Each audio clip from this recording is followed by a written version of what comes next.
يرجون تجارة لن تبور. Assalamualaikum warahmatullahi wabarakatuh.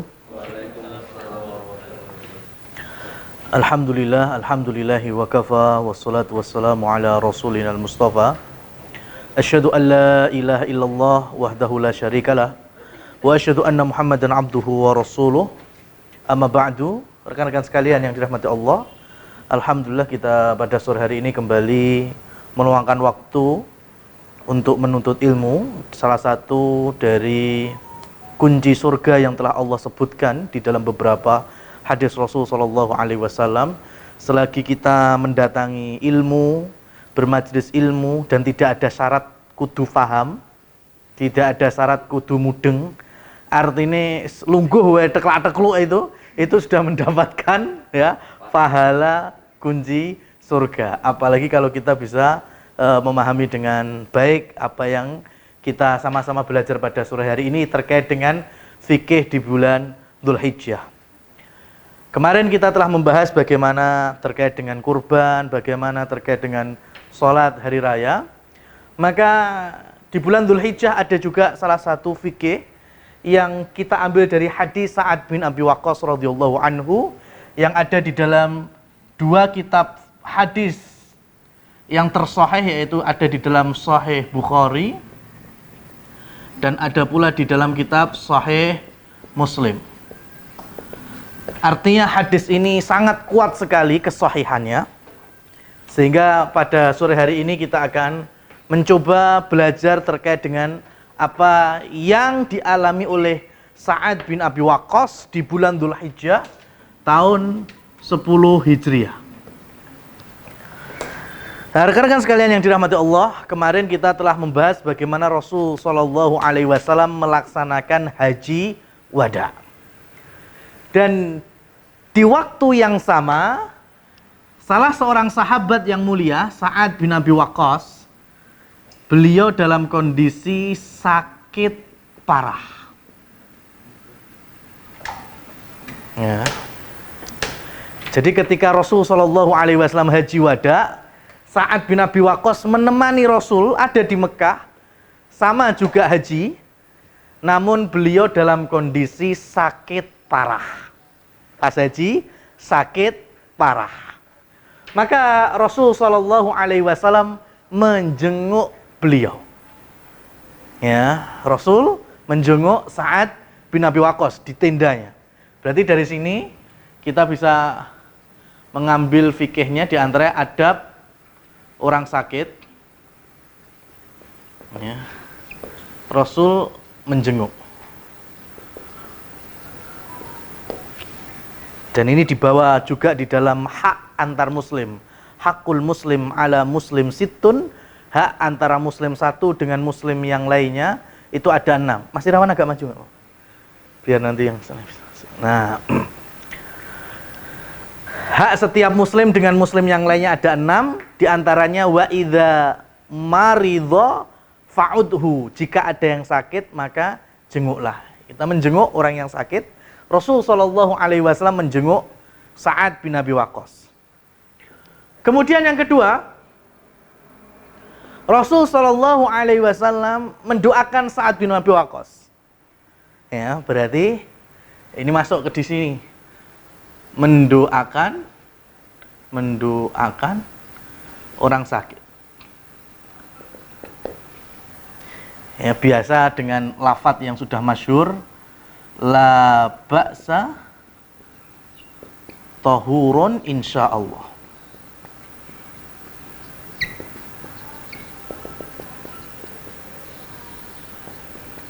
La ba'sa itu enggak masalah, no problem.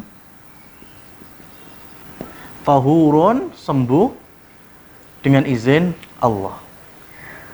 Ini ucapan Rasul sallallahu alaihi wasallam pertama kali dimunculkan ketika beliau Nabi sallallahu alaihi wasallam menjenguk salah seorang sahabat yang bernama Abu Salamah pasca perang Uhud di tahun kedua Hijriah.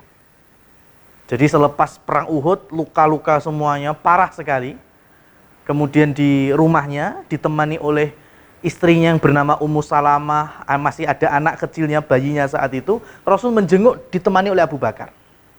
Dalam kondisi yang sangat parah sakitnya, Rasul menjenguk Abu Salamah, kemudian beliau mengucapkan ini, la ba'sa tahurun insyaallah. Tidak apa-apa, sembuh insyaallah. Dan ketika Rasul keluar dari rumahnya Abu Salamah, baru berapa langkah, terdengar kalimat inna lillahi wa inna ilaihi rajiun dari Ummu Salamah. Ya, jadi ternyata suaminya baru saja wafat. Padahal berapa menit sebelumnya Rasul menjenguk. Dan Rasul masih mengucapkan kalimat optimis. Ya, padahal Rasul tahu nggak kalau itu sakitnya parah? Tahu. Tapi Rasul masih membesarkan hati, membesarkan jiwa dengan ucapan beliau la ba'sa tahurun insyaallah. Ya, jadi ini merupakan adab ketika ngelihat orang sakit ya. Jadi jangan malah digembosi. Kita jenguk orang kayak sakit parah. Ora iso ya, tanggoku ingin rong dino bablas ya kan? Jangan. Ya, apapun kondisinya, kita berikan kalimat-kalimat positif. Bahkan hari ini kita sudah kehilangan pekerjaan. Yang hari ini sudah nggak ada lagi. Dulu di zamannya Bani Aman? Di zamannya Bani Umayyah dan zamannya Bani Abbasiyah, ya, di kekhalifahan Harun ar-Rasyid otomatis di situ, itu kaum muslimin sudah punya bimaristan, sudah punya rumah sakit, sudah ada bangsal-bangsal, kamar-kamar. Itu Islam ya memiliki pekerjaan yang diberikan amanahnya kepada 2 orang. Di setiap rumah sakit itu ada 2 orang yang kerjaannya hanya keliling kamar. Ya, keliling bangsal aja. Keliling dah bangsal-bangsal pasien itu. Kerjaannya apa? 2 orang ini ngobrol. Ngobrol satu sama yang lainnya ini, yang ucapannya tidak terlalu keras, tapi didengar oleh pasien. Ya, apa obrolannya? Jadi antara si A sama si B, contohnya ini pekerjaan yang hari ini udah nggak ada ini. Ya, pekerjaan kita isi titik-titik ya. A sama B. Di sini ada pasien. Jadi A si B itu ngobrol, suaranya nggak boleh keras, tapi yang penting kedengar oleh pasien ini. Jadi si A ini ngobrol sama si B. Ini udah gimmick semua ini, udah disetting. Jadi si A bilang, lihat pasien itu. Kata si B nanti jawab, iya, kok wajahnya sekarang udah seger ya. Nanti si A balik lagi tuh, iya, sebentar lagi sembuh itu. Oh iya, paling nanti besok lusa udah boleh pulang. Itu ada pekerjaan khusus, digaji oleh Baitul Mal, sama negara saat itu digaji. 2 orang tuh kerjanya gitu, pokoknya metu bangsal, rumah umi gitu loh. Jelengan, ya kan? Wis praupane tambah seger ya, wis ora pucet neh. Jadi akhirnya ada nilai di pasien itu kan, tambah stresnya hilang kan itu. Ya kan, bahwa apa itu menstimulus sugestinya. Oh, aku wis tambah mari. Ya, bayangkan. Oleh karenanya dari sini beberapa ulama membolehkan dokter itu angkat tangan. Tapi dokter diharamkan untuk menyebut dengan ilmu yang dia miliki estimasi tinggal berapa hari atau berapa bulan. Jadi para ulama itu berfatwa kalau dokter udah nggak sanggup ini, kayaknya sudah, anggap bahasa kita mungkin hari ini ada stadium akhir. Kami selaku dokter, kami selaku ahli medis angkat tangan. Nah, itu enggak apa-apa karena memang sudah di luar dari kemampuan mereka. Tapi dokter tetap terlarang untuk menyebutkan orang ini tinggal 3 bulan. Orang ini tinggal berapa pekan, itu enggak boleh. Meskipun secara ilmu medisnya ada spekulasi ke sana, tapi enggak boleh mengeluarkan terhadap pasien. Pertama kalau sisi akidah Ya, ini kan melangkahi takdir, meskipun niatnya nggak melangkahi takdir. Yang kedua, ditakutkan pasien tambah ngedrop. Ya, betapa banyak cerita-cerita yang orang divonis ya tinggal 5 bulan, jebule malah sik 20 tahun iso urip, dokternya sing monis malah mati dhisik. Ya kan? Ya, itu kita kan nggak tahu hal tersebut. Nah, ini Rasul Shallallahu Alaihi Wasallam memberikan contoh untuk kita tetap mendoakan doa terbaik bagi orang sakit, la ba'sa tahurun insyaallah. Simple sekali. Nah, di peristiwa Sa'ad bin Abi Waqqas sama. Beliau pun juga mendoakan Sa'ad bin Abi Waqqas. Sa'ad bin Abi Waqqas juga minta doa dari Nabi Shallallahu Alaihi Wasallam. Yang unik adalah yang ketiga. Yang ketiga yaitu orang lain selain Rasul, berarti sahabat yang lain. Ngapain? Minta doa atau didoakan. Ya, dari yang sakit. Ini yang sekarang sudah nggak ada. Padahal ini bagian dari sunnah Rasul Shallallahu Alaihi Wasallam, artinya ajalan beliau. Jadi kalau ada orang sakit, apalagi orang sakit itu soleh, itu selain kita menjenguk dan mendoakan dengan doa kebaikan, kita juga disarankan minta doanya. Karena sahabat yang lain tahu Sa'ad bin Abi Waqqas siapa ini. Ini kan Masya Allah, jelas pertama, ya termasuk pendahulu masuk Islam. Ya, pendahulu masuk Islam. Berarti ashabikunal awalun, otomatis menjadi ring satu Rasul. Yang kedua, termasuk 10 orang dijamin surga dalam hadis beliau. 3, ya termasuk pahlawan ya Badr sama Uhud. Yang mana Badr sama Uhud juga jaminannya surga. Yang keempat, dapat doa khusus dari Rasul Shallallahu Alaihi Wasallam. Allahumma ajib dakwatahu, doanya pasti terkabul. Kemudian wasyaddid romyatahu, dan panahnya, karena Sa'ad bin Abi Waqqas adalah ahli panah, panahnya pasti titis ya apa ya bahasa Indonesia nih? Pasti jitu. Ya, Sa'ad bin Abi Waqqas setidaknya punya keutamaan yang segini banyaknya, Masya Allah. Maka nanti Sa'ad bin Abi Waqqas itu ternyata umurnya panjang.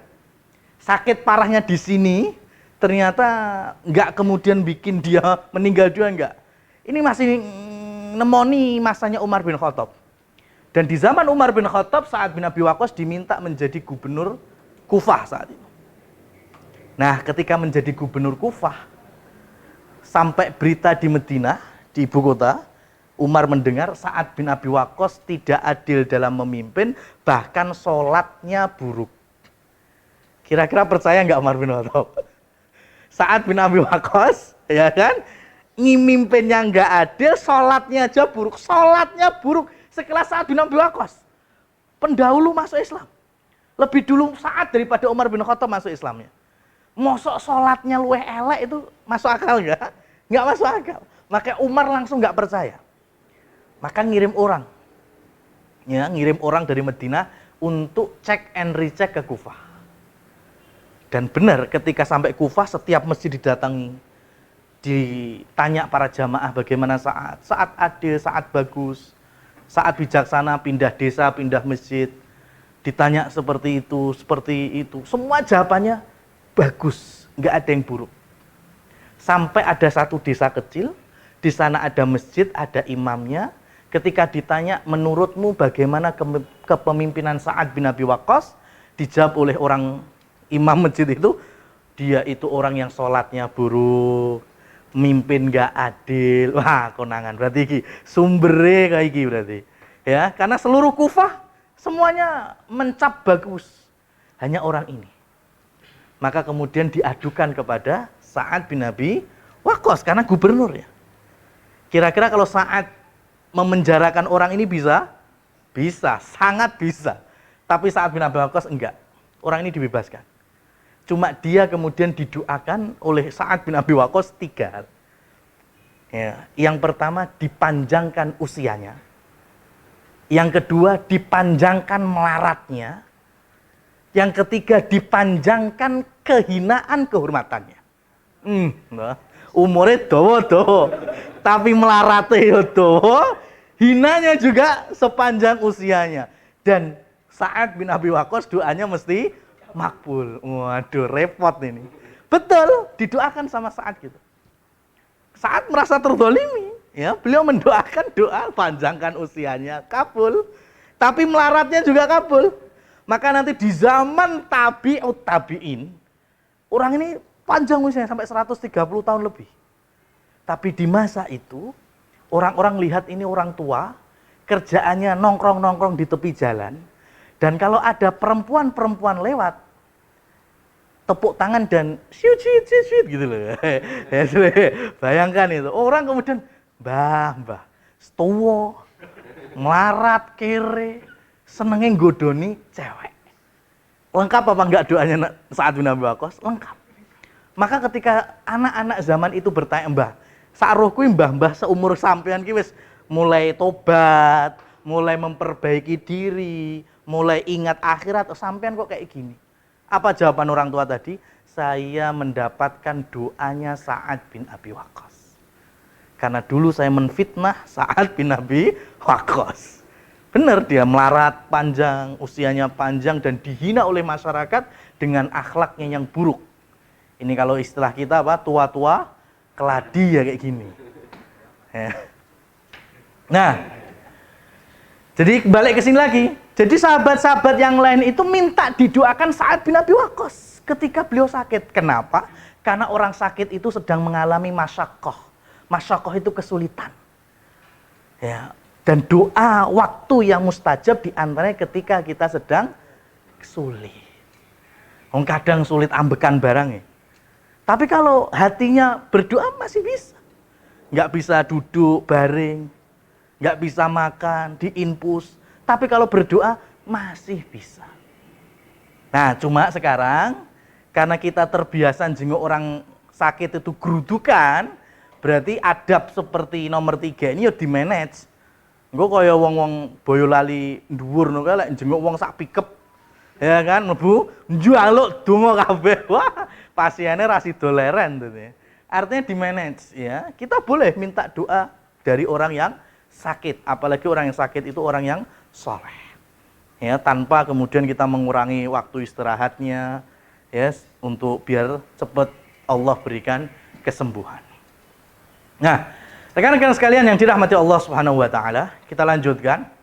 Ini diantara Rasul sallallahu alaihi wasallam melakukan ketika menengok Sa'ad bin Abi Waqqas.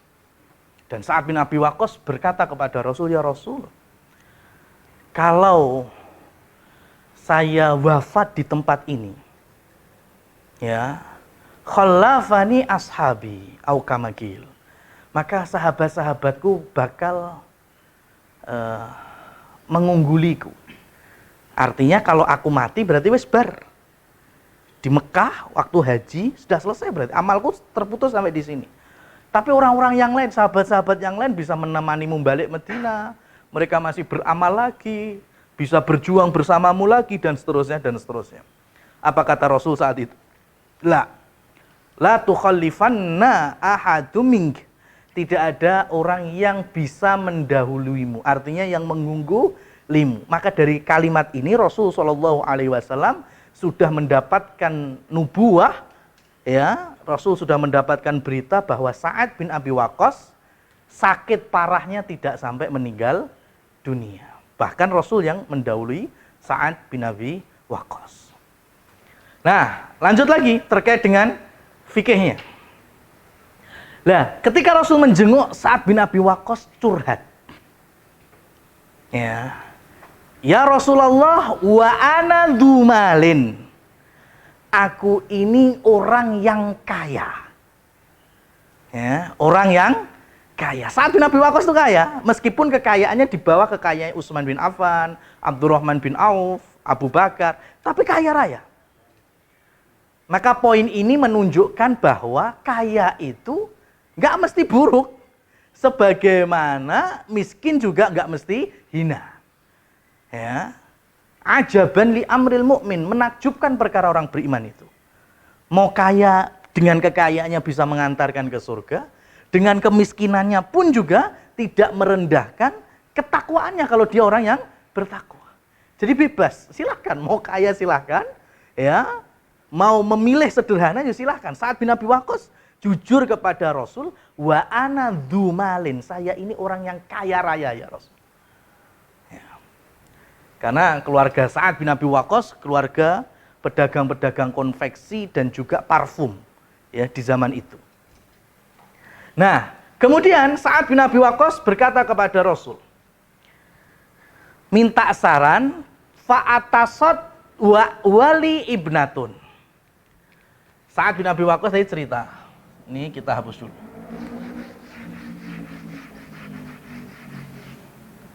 Cerita poinnya 1. Kaya. Artinya hartanya banyak. 2. Wali ibnatun. Aku hanya punya 1 putri. Ya, punya 1 putri. Artinya Sa'ad bin Abi Waqqas sudah nggak punya saat ini ya. Kan harusnya ada seorang ayah, ibu, anak laki-laki, kemudian pasangan. Di sini berarti istri. Ya, ini yang tidak ada dalam ceritanya Sa'ad. Ya, cukup dengan mengucapkan ya Rasul, saya hanya tinggal punya 1 anak perempuan. Ya. Kenapa? Lah ini di sini fikihnya. Orang itu kalau mati punya banyak harta, berarti banyak warisannya. Ya enggak? Jelas toh? Nah, Sa'ad bin Abi Waqqas tidak menyebutkan ini semua. Yang disebutkan hanya 1 putri. Kenapa? Yang pertama, ayah ibunya bukan orang yang beriman. Dan Rasul telah menyebutkan la yarithul muslimu kafiran wa la yarithul kafiru musliman. Tidak saling mewarisi antara muslim dengan kafir atau kafir dengan muslim. Nggak boleh ada saling mewarisi. Berarti gugur. Selain ayah ibunya non muslim, ya ayah ibunya Sa'ad bin Abi Waqqas juga telah meninggal dunia terlebih dahulu. Ini sudah nggak ada. Ini sudah nggak ada. Begitu pula Sa'ad bin Abi Waqqas sudah nggak punya anak laki-laki. Dan Sa'ad bin Abi Waqqas saat itu juga sudah nggak punya istri. Maka sebetulnya 1, 2, 3, 4, 5 orang inilah yang menjadi aktor utama ahli waris. Ya, aktor utama ahli waris ini cuma 5 ini, Mas. Bapak, ibu, dari si mayit ya, orang tua, bapak, ibu, anak laki-laki, anak perempuan, dan pasangan. Kalau mayitnya laki berarti istrinya. Kalau mayitnya perempuan berarti suaminya. 5 ini. Dari sisi usul ke atas sudah diwakili oleh orang tua. Ayah atau ibu. Dari sisi furu ke bawah sudah diwakili anak. Laki maupun anak perempuan. Dan dari sisi hasil pernikahan sudah diwakili dengan pasangannya. Jadi selagi ada mayit atau jenazah punya 5 kategori ini, 5 oknum ini, aktor utama ini, maka tolong yang samping. Samping itu berarti siapa? Saudara-saudara mayit. Ya, paman-paman mayit, sepupu-sepupu mayit. Kalau 5 orang ini sedang rapat warisan di dalam rumah, tulung yang bagian samping cukup parkir motornya nang ngisor wit pelem ning jaba omah. Gak usah melu ning jero. Biasanya nambah ruwet rapatnya. Kenapa? Karena kalau 5 orang ini masih ada, harta waris mentok di sini. Nggak bakal keluar dari 5 orang ini. Paham ini? Nggak bakal keluar dari 5 orang ini. Kalau 5 orang ini masih ada. Lah yang samping, artinya saudara-saudari itu baru ada kesempatan, ada celah untuk dapat, itu ketika hilang yang laki-laki di sini. Ayah nggak ada, anak laki-laki nggak ada. Ya kan? Kalau si perempuan berarti suami nggak ada. Nah, itu berarti saudara-saudari si mayit masih ada kesempatan mendapatkan bagian dari harta waris. Tapi kalau 5 orang ini ada, sudah saudara si mayit wis. Ya, wis engko dibagi bakso mie ayam wis bersyukur. Ya, enggak usah kakean ruwet-ruwet lagi. Ya, karena biasanya itu orang tua ya ini kena bisikan anak-anak lian nih. Paham sampai sini ya? Makanya Sa'ad bin Abi Waqqas cerita kepada Rasul, saya hanya punya 1 putri. Padahal kaya raya. Bahkan putrinya ini sudah menikah. Sudah punya suami. Artinya sudah juga dapat nafkah dari suaminya. Dan suami putrinya Sa'ad alias mantu lanangi Sa'ad itu juga pedagang kaya raya. Lengkap kan? Makanya ceritanya ke Rasul, ya Rasul, saya ini kaya raya, saya hanya punya 1 putri, putrinya sudah nikah, suaminya juga kaya, nafkahnya juga banyak, lebih daripada standarnya, maka Sa'ad minta saran kepada Rasul, fa'atasaddaq bisulusai mali. Bolehkah ya Rasul jika saya mengeluarkan wasiat harta? Ya, wasiat hartanya 2/3 untuk orang lain. Orang lain ini dalam tanda petik ya. Berarti kalau 2/3 keluar, jatahnya 1 putrinya tinggal berapa? Ya, berapa? 1/3. Rasul Shallallahu Alaihi Wasallam menolaknya. Nggak boleh engkau wahai Sa'ad mengeluarkan wasiat harta itu 2/3. Kemudian berikutnya Sa'ad menambahkan lagi, ngerayu Rasul lagi. Ya Rasul, bagaimana fa'atasaddaq bi nus min mali.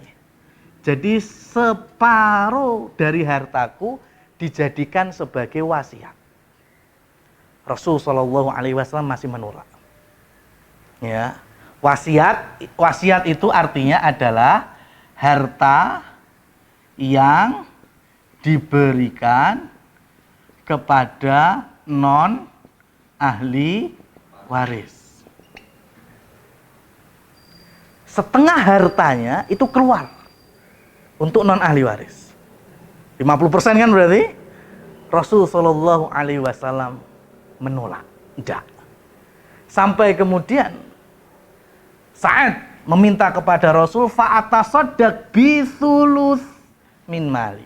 Bagaimana kalau aku berwasiat hartaku 1/3 keluar? Maka saat itu Rasul Shallallahu Alaihi Wasallam bersabda, fathuluth wathuluthu katsir. Wes mentok 1/3. Ya, 1/3 itu sudah banyak. Maka dari sini wasiat ya itu maksimal 1/3 dari harta si mayit. Tidak boleh lebih. Ini fikihnya. Dari hadis Sa'ad bin Abi Waqqas. Rasul sudah membatasi maksimal 1/3. Jadi kalau ada muslim meninggal, kemudian meninggalkan warisannya 1 miliar, dan ketika sebelum wafat dia berwasiat, tolonglah aku engkau mati, bangunkan aku sebuah masjid. Ya, ini wasiatnya gitu. Bangunkan aku sebuah masjid.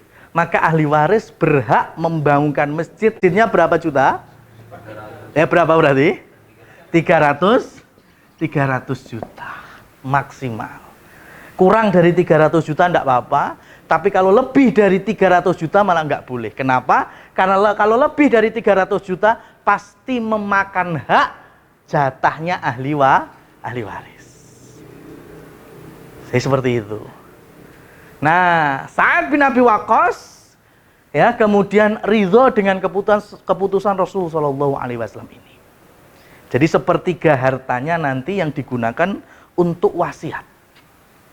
Ya, dan sepertiga itu banyak. Oleh karenanya, kalau ada orang kaya, kemudian anak wis mbuh neng di parane, waduh kabeh.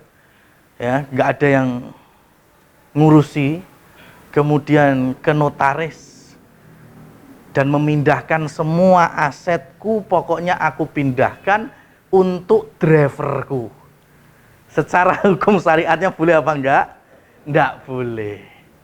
Kalau orang ini mati, tetap harta warisnya harus dibagikan dengan ahli warisnya. Kalau memang memberikan untuk drivernya dan drivernya bukan ahli waris, mentok berapa? 1/3. Ya, jadi nggak bisa asal-asalan pokoknya karena anakku nggak ada yang ngurusiku, semua asetku, hartaku aku balikkan atas nama pembantuku, ART-ku. Nggak bisa seperti itu. Meskipun mungkin di hukum ya Indonesia mungkin bisa, tapi kalau pakai fikih Islam nggak bisa. Tetap ahli waris berhak untuk mendapatkan haknya dia, selagi antara dia dengan si mayit masih satu iman, yaitu sama-sama muslim dan muslimah. Nah, dari kasus ini nantinya terjadi juga oleh seorang sahabat yang super kaya raya, Zubair bin Awam. Zubair bin Awam selepas perang Jamal saat itu, beliau terluka parah. Kemudian memanggil putra mbarepnya namanya Abdullah bin Zubair. Dipanggil nih anaknya ini. Nanti kalau aku ternyata mati karena luka perang ini, maka aku wasiatkan 1/3 hartaku untuk siapa? Untuk anakmu. Anaknya siapa? Anaknya Abdullah. Abdullah punya anak. Berarti sama Zubair apanya? Cucu. Ya, Zubair bin Awam bilang ke Abdullah, aku golek mati, ya. Kalau saya mati karena luka ini, maka aku wasiatkan 1/3 hartaku untuk anakmu. Berarti cucunya Zubair. Kenapa Zubair bin Awam berkata demikian? Karena cucunya alias anaknya Abdullah bukan ahli waris. Kenapa? Karena Abdullah masih hidup. Ya, ini terhalangi dengan Abdullah yang anak langsung dari Zubair. Hubungannya lebih dekat anak ke bapak daripada cucu ke kakek. Maka anaknya Abdullah bin Zubair bukan ahli waris. Dan Zubair bin Awam sangat mencintai cucunya. Ya kan? Jenenge mbah sayang mbek cucu kan wajar sekali. Dan kaya raya. Nah, gimana caranya biar cucuku juga bisa merasakan dari kesejahteraan hartaku? Maka celahnya yaitu dengan apa? Wasiat. Siapa saja yang bukan ahli waris, kita pengen berikan harta, ya, maka bisa dengan jalur apa? Wasiat. Maksimal berapa? 1/3. Ya, karena 2/3-nya itu untuk apa? Untuk ahli waris. Ya, jadi urutannya orang itu kalau meninggal harus dilakukan pertama ma'unatut tajziz, pemulasaraan jenazah. Ya, dari kain kafan dan lain seterusnya, dari harta si mayit. Itu yang terbaik. Yang kedua, utang. Ya. Dari mana diambilkan? Dari harta si mayit. Yang ketiga, wasiat. Dari mana ini? Dari harta si mayit. Kalau masih ada sisa, baru itulah yang disebut dengan harta warisan. Ya, jadi jangan langsung menuju ke sini. Ilah dipikir iki. Jangan langsung menuju ke sini. Ini dulu. Ini selesai, diambil dari harta si mayit. Utangnya sudah selesai, diambil dari harta si mayit. Wasiat, kalau ada wasiat selesai, juga diambil dari harta si mayit maksimal sepertiga. Baru kemudian kalau masih ada sisa, itulah yang disebut tarikah atau harta warisan. Ya, dan itu terjadi ya asbabul wurud atau sebab musabab adanya hitungan sepertiga dari kisahnya sakitnya Sa'ad bin Abi Waqqas yang menjelang wafatnya, tapi ternyata Allah panjangkan usianya. Jadi nggak langsung Allah wafatkan. Nah, rekan-rekan sekalian yang dirahmati Allah Subhanahu wa taala, kalau berwasiat untuk non ahli waris itu boleh ketika nyawa masih ada. Karena jelas hitungannya maksimal 1/3. Beda dengan hitungan waris itu sendiri, ada yang setengah, ada yang 1/4, ada yang 1/6. Itu ada di dalam surat An-Nisa 11, 12, 13 dan ayat terakhir dari surat An-Nisa itu sendiri. Artinya kalau untuk ahli waris itu tidak bisa disebut selagi orangnya masih hidup. Panggil anak pertama, le, mbarep, kae toko seneng pasar kae, lek aku mati wekmu. Manggil lagi anak sing keloro, le, sawah sing neng lor desa kae, engko lek aku mati wekmu. Ya, manggil anak ketiga, nduk, omah iki mbek samping, lek aku ora ono dadi wekmu. Ya, ini bukan warisan. Saya ulangi, ini bukan dum-duman waris, ndak. Ya, karena hukum waris itu muncul setelah adanya apa? Kematian dari yang punya harta. Jadi lek seurep kok ngedum waris jenenge demit. Wong seurep kok ngedum waris namanya apa itu? Demit. Loh, berarti Ustaz nggak boleh? Siapa bilang nggak boleh? Boleh. Namanya orang tua ngasih ke anaknya masa ora oleh? Boleh. Nah, tapi itu jangan disebut waris. Supaya kuat panggil akte notaris. Ya. Anak pertama dikasih, mau dikasih apa mau? Toko di pasar. Ini namanya hibah. Silahkan, enggak apa-apa. Anak kedua dikasih kebun sawah. Silahkan, enggak masalah. Anak ketiga dikasih rumah. Silahkan, enggak masalah. Tapi itu bukan waris. Ya, itu namanya hibah. Kalau waris enggak bisa semacam ini. Anak pertama toko, anak kedua ini enggak bisa. Kalau namanya ahli waris, warisan harus sesuai dengan ketentuan dari Allah Subhanahu wa taala. Ya, kalau ketentuan dari Allah tilka hududullah, maka ada batasannya. Ora terus lek anak mbarep menangan. Oh, aku sing lek. Oh, biyen ki sing ngewangi bapak ibu ngrumat kowe-kowe ki aku. Ya, maka jatahku kudu paling akeh. Padahal sing mbarep wedok. Ya, padahal adiknya laki-laki. Di dalam fikih warisnya laki-laki lebih banyak 2:1 daripada perempuan. Ya. Tapi Rasul Shallallahu Alaihi Wasallam telah menyebutkan di antara tanda akhir zaman, tanda kiamat adalah diangkatnya ilmu. Ya. Rasul menjelaskan lagi, bukan intiza'an min sudurinas, bukan dengan langsung ilmu itu hilang dari jiwa kita, akal kita, enggak. Tetapi ilmu itu lambat laun hilang dengan biqabdil ulama.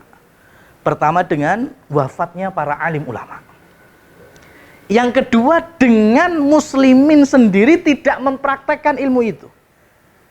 Dan Rasul menyebutkan ilmu yang pertama hilang di tengah-tengah kaum muslimin adalah ilmu waris. Dan yang terakhir adalah sholat. Ya. Antara waris dan sholat itu banyak sekali nanti yang ditinggalkan. Tapi waris menempati urutan pertama. Dan itu bisa kita rasakan hari ini. Ya, orang yang sholat berjamaah, orang yang mungkin ikut kajian semacam ini, tapi ketika dum-duman warisan, nggak pengen pakai warisan sesuai fikihnya. Pokoknya bagi roto. Ya, padahal ya melu sholat, melu kajian. Wongnya enek neng kene mungkin.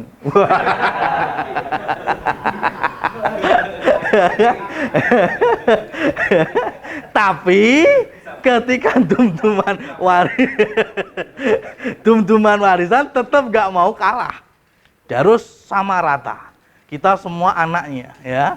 Nah, ini berarti masalah di sini. Sudah terbukti hadis Rasul Shallallahu Alaihi Wasallam. Bukan orang yang nggak pernah sholat, bukan orang yang nggak pernah ikut kajian, ya, bukan orang sembarangan. Mungkin di antara kita sendiri sudah nggak mau lagi.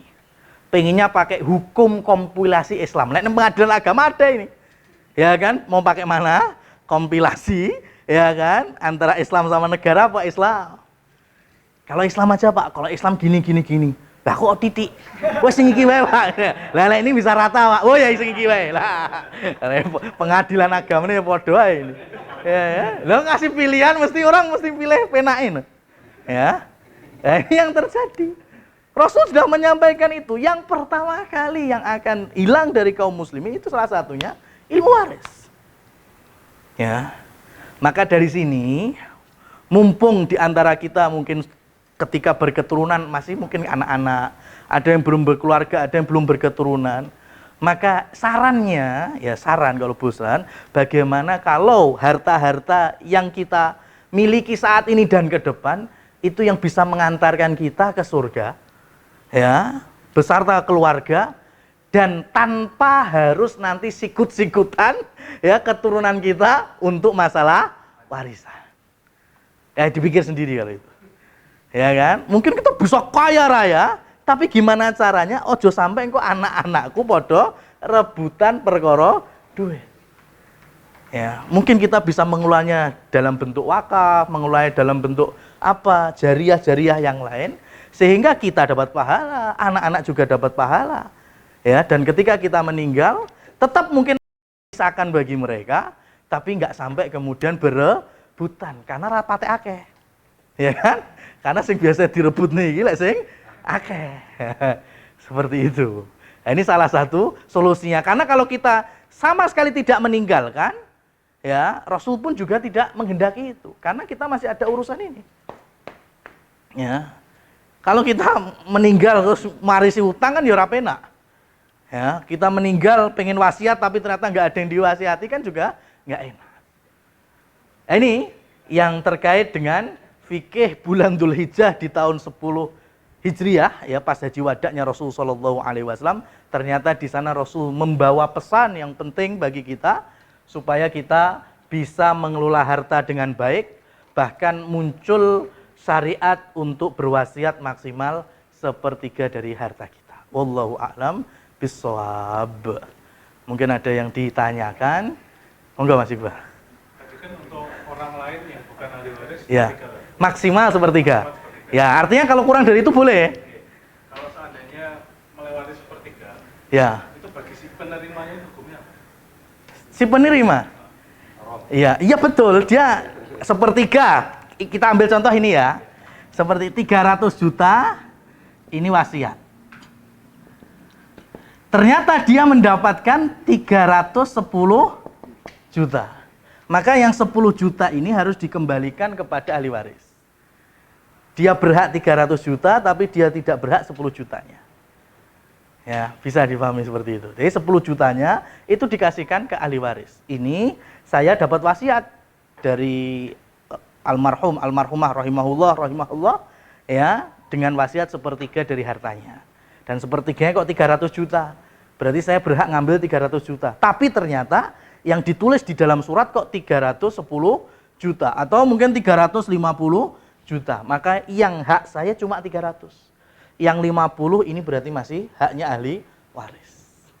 Itu kalau ada yang seperti itu, Masya Allah. Kalau lah kan tanyanya gimana ya, tak jawab gitu. Nah, kalau umpamanya husnudzon tingkat tinggi, 350, oh iki pancen sepertigane 350 ya. Ya kita kan nggak tahu ya. Kita karena ya ilmu itu terangkatnya sedikit demi sedikit seperti itu. Sampai nanti akhirnya para ulama berselisih pendapat mana yang lebih dulu, apakah Al-Qur'an yang hilang. Al-Qur'an nanti diangkat ketika orang sudah nggak ada lagi yang menyebut lafaz Allah, nggak ada lagi azan, nggak ada lagi sholat, maka Al-Qur'an terangkat dan Ka'bah juga hancur. Nah, antar dua ini ulama berselisih pendapat mana yang lebih dulu.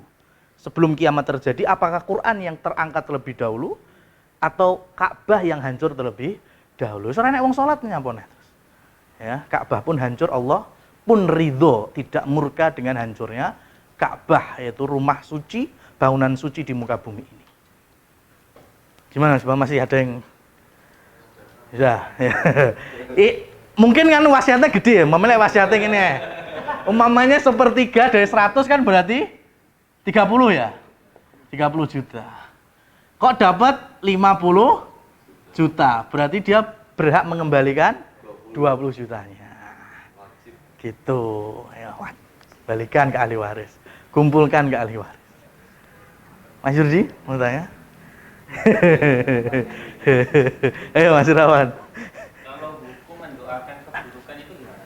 Hukum mendoakan ya, maka ya Rasul Shallallahu Alaihi Wasallam mewanti-wanti, wattaqu da'watal madlum, hati-hati dengan doanya orang dizolimi. Kenapa? Karena doanya itu antara dia dengan Allah nggak ada hijabnya, langsung Allah dengar. Dan orang yang dizolimi, ya Allah tidak melihat lagi apakah dia muslim ataupun non-muslim. Karena salah satu penghalang doa itu adalah orang yang bertauhid dengan orang kafir. Ya, orang bertauhid jelas Allah dengarkan. Orang nggak bertauhid ngapain? Nggak yakin Allah kok. Ya berdoa, ya muspro di sisi Allah. Tapi ketika orang kafir itu terzolimi, kemudian berdoa, Allah pun dengar. Kalaupun mendoakan doanya keburukan, maka ya sudah, Allah berarti sedang mengabulkan doa yang di situ ada sisi keadilan bagi orang yang ditolimi atau korban. Jadi kalau pertanyaan bagaimana hukumnya? Hukumnya kalau kita mendoakan doa yang selevel dengan kezoliman yang kita lakukan, itu boleh-boleh saja. Tapi kalau bicara warok itu kehormatan seorang beriman. Ya, kita kezolimi, tapi kemudian kita tidak mau membalas dengan keburukan, wah itu sebutannya mulia atau al-karam. Itulah yang dimiliki oleh Rasul Shallallahu Alaihi Wasallam. Bahasa hari ini dilempar pakai batu, Rasul kemudian mengembalikannya dengan kembang. Kalau kita kan dilempar pakai batu, kita kembalikan dengan kembang sak pot-pote. Itu kalau kita nyantuy.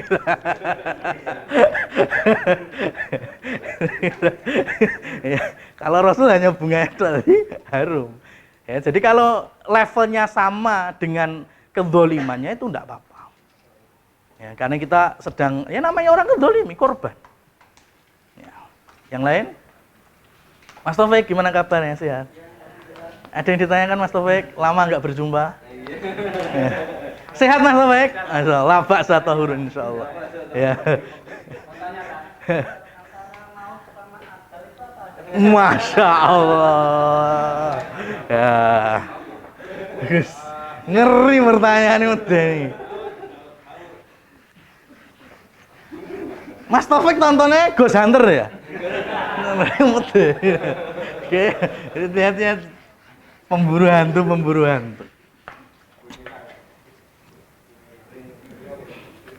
Jadi ada beberapa istilah. Yang pertama maut. Jamaknya ini amwat. Iya betul. Kemudian ada mayit. Jamaknya amyat. Mayit atau amyat itu sama dengan janazah. Jamaknya janais. Nah, bahasa kita ini semua udah kita impor semua ini. Mayit yo mayit. Ya, jenazah menjadi jenazah. Namanya mayit atau jenazah itu mesti orang mati. Ya. Kalau di dalam, lah ini tadi, kembali lagi. Orang itu bisa dihukumi, dikeluarkan harta warisnya kalau sudah jelas kematiannya. Mati dalam syariat Islam itu ada dua.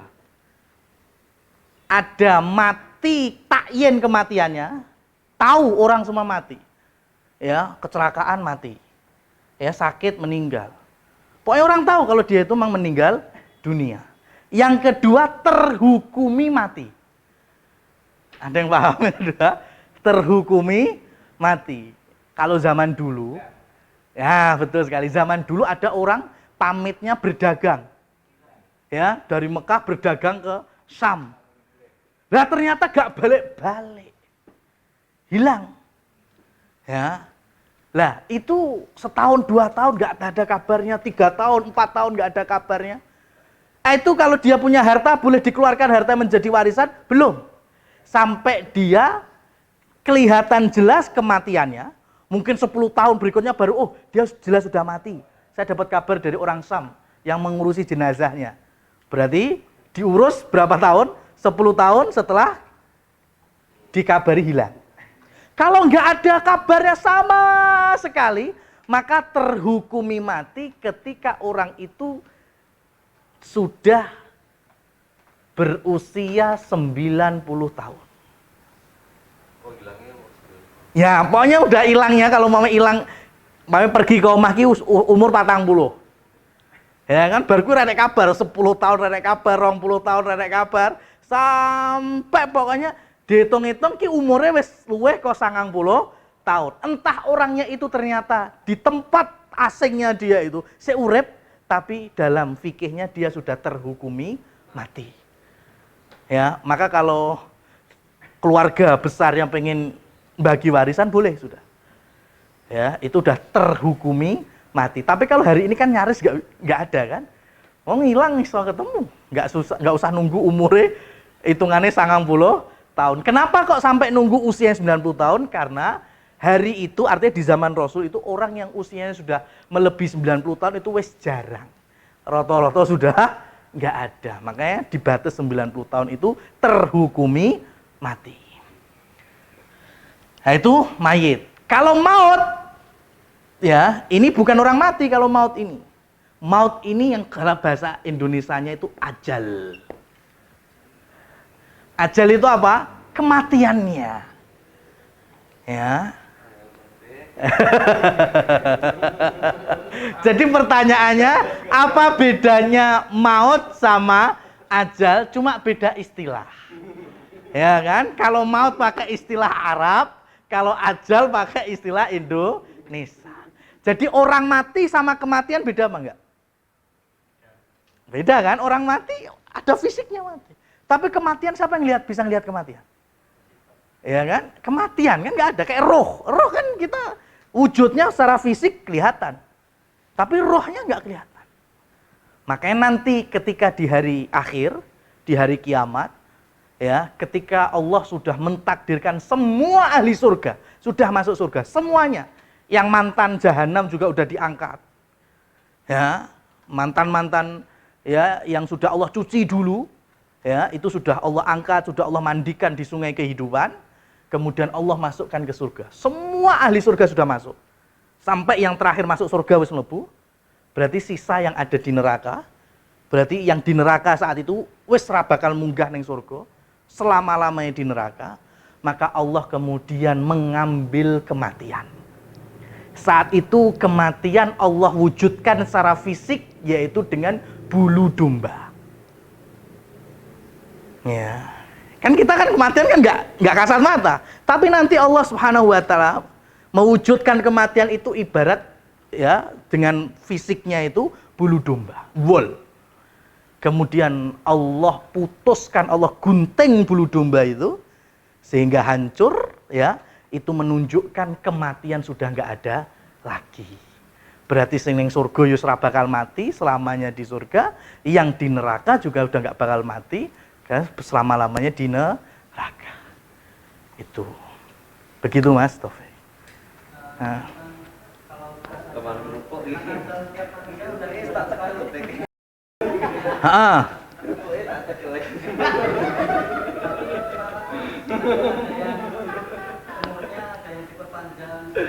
Masya Allah, Masya Allah, bagus sekali. Masya Allah, apa tenan ini?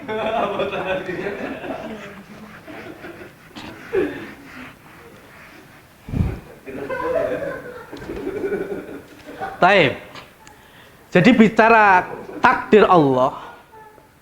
Takdir Allah itu ada yang sudah ditetapkan ya 700.000 tahun sebelum Allah ciptakan semuanya.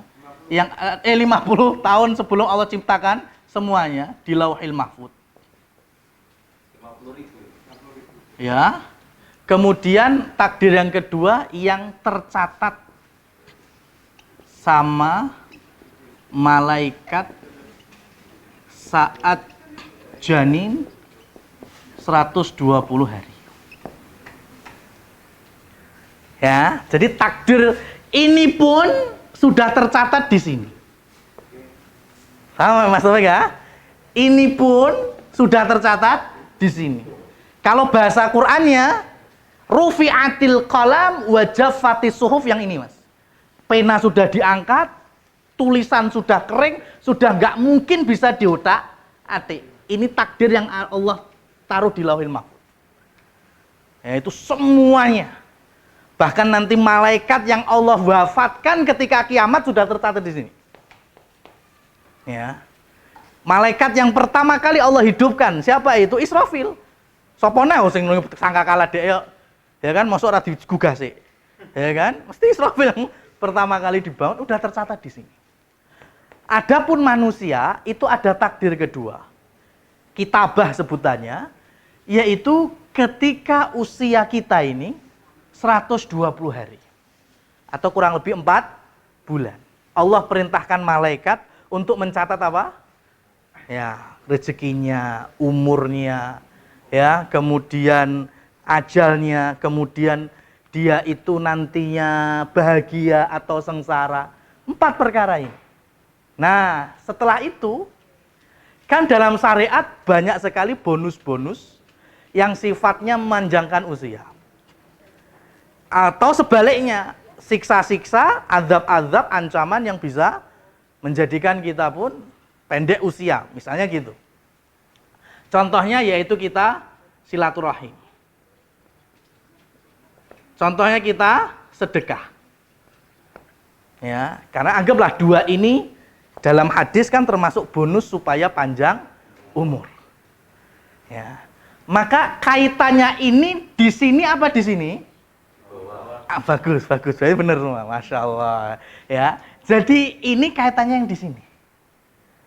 Lah, yang di sini ini bisa berubah dengan takdir Allah juga, dengan izin Allah. Kapan? Setahun sekali, yaitu pas Lailatul Qadar. Nah, makanya disebut Lailatul Qadar. Malam Allah bisa merevisi, meng-ACC yang baru dari takdir-takdir hambanya. Contohnya, di sini malaikat pas Mas Taufik usia 120 hari. Ya. Ditulis, jadi pas Idul Adha tahun 2022, Mas Taufik itu akan jatuh sakit 2 bulan. Dicatatnya gitu. Contohnya ini belum selesai. Ya. Ya, pas Idul Adha 2022, Mas Taufik dicatat sama malaikat itu. Pokoknya 2022 Taufik sakit 2 bulan. Kok ternyata ketika Ramadan Mas Taufik sedekah. Ya, atau menyambung tali silaturahim. Maka nanti di malam Lailatul Qadar itu Allah kemudian kudu sesuk pas Idul Kurban rong sasi dadinan karek rong dino. Nah, maka malaikat saya itu menghapus rasi dorong sasi, jadi cuma 2 bulan. Nah, itu bisa terjadi. Tapi dengan adanya awalnya 2 bulan, terrevisi jadi 2 hari, sudah tercatat di sini apa enggak? Sudah tercatat juga di sini. Jadi gitu, memahami takdir itu seperti itu. Ya, wallahu a'lam bishawab. Akhirnya tinggal 2 hari tok, alhamdulillah Mas.